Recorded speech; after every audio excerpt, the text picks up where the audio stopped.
बिहार की राजनीति में इस समय नीतीश कुमार की उल्टी गिनती शुरू हो गई है। वैसे तो यह नजारा चिराग पासवान के लिए बहुत ही सुखदायक होगा।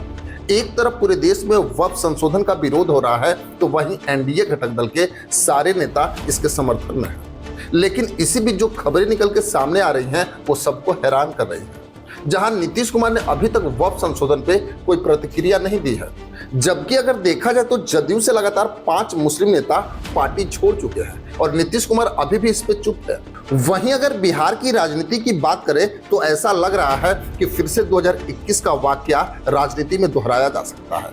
शायद आपको याद हो कि जब 2021 में चिराग पासवान की पार्टी टूटी तो यही नीतीश कुमार मुख्य किरदार में थे, लेकिन आज समय बदल गया। कहा जाता है कि जैसी करनी वैसी भरनी। आज ये कहावत सीधा नीतीश कुमार पे सटीक बैठता है, क्योंकि जिस तरह से लल्लन सिंह का एक बयान आया, उससे तो ये तय हो गया कि जदयू में नीतीश कुमार की राजनीति का आखिरी चरण चल रहा है। क्योंकि अगर देखा जाए तो जदयू को लल्लन सिंह और संजय झा जैसे सरीखे नेता चला रहे हैं। वैसे अगर देखें तो लल्लन सिंह अगर जदयू तोड़ देते हैं तो अब नीतीश कुमार के पास वो क्षमता भी नहीं कि वो वापसी करा ले। वैसे तो शायद आपको याद भी हो कि यही नीतीश कुमार 2021 में चिराग पासवान की पार्टी तोड़ दी और उनके चाचा पशुपति पारस को केंद्र में मंत्री बनवा दिया। लेकिन फिर भी चिराग पासवान ने वापसी की और आज अपने बलबूते केंद्र में मंत्री हैं। वैसे अगर देखा जाए तो चिराग पासवान ने 2020 में ही अपनी राजनीतिक धमक दिखा दी थी, क्योंकि उसी समय नीतीश कुमार को तीसरे नंबर की पार्टी बना दिया, जो अभी तक नीतीश कुमार के लिए वापसी संभव नहीं हो पाई। वहीं अब जिस तरह की खबरें निकल के सामने आ रही हैं कि नीतीश कुमार का वक्फ बिल संशोधन पे अलग राय था, लेकिन उनसे अलग जाके लल्लन सिंह ने लोकसभा में वक्फ बिल का समर्थन कर दिया। और अंदरूनी खबरें तो ये भी आ रही हैं कि जदयू का विलय जल्द ही भाजपा में कराया जा सकता है और इसकी तैयारी अमित शाह ने पूरी भी कर ली है, क्योंकि जिस संजय झा को नीतीश कुमार की पार्टी को विलय कराने की जिम्मेदारी दी गई है, असल में संजय झा भाजपा के ही है और ये प्लानिंग अमित शाह कोई आज से नहीं कर रहे हैं। क्योंकि नीतीश कुमार जब तेजस्वी यादव के साथ गए थे, उसी समय से ही अमित शाह ने यह तैयारी शुरू कर दी थी। शायद आज चिराग पासवान उतने खुश होंगे कि उनका बिहार की राजनीति में रास्ता साफ हो जाएगा, क्योंकि अगर एनडीए घटक दलों की बात करें तो चिराग पासवान की टक्कर में आज कोई नहीं है और ये बातें अमित शाह और प्रधानमंत्री मोदी भी जानते हैं। वैसे तो विधानसभा चुनाव तक अभी जदयू को उसी स्थिति में रखा जाएगा जिस स्थिति में अभी है, क्योंकि अगर अभी पार्टी को तोड़ा गया या विलय कराया गया तो विधानसभा चुनाव पे इसका असर पड़ेगा।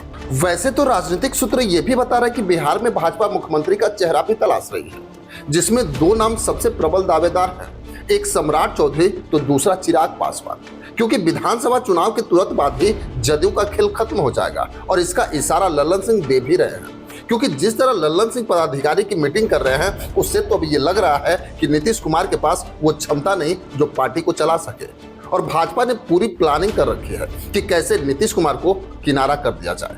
क्योंकि जिस तरह की खबरें आ रही हैं वो बिहार की राजनीति में जल्द ही दिखाई भी देगी, क्योंकि नीतीश कुमार को मीडिया से दूर रहने की सलाह भी दे दी गई है, क्योंकि वक्फ संशोधन बिल पे हर पक्ष और विपक्षी नेताओं के बयान आ रहे हैं, लेकिन नीतीश कुमार की चुप्पी ये बता रही है कि अब नीतीश कुमार एक पुतले की तरह हो गए हैं।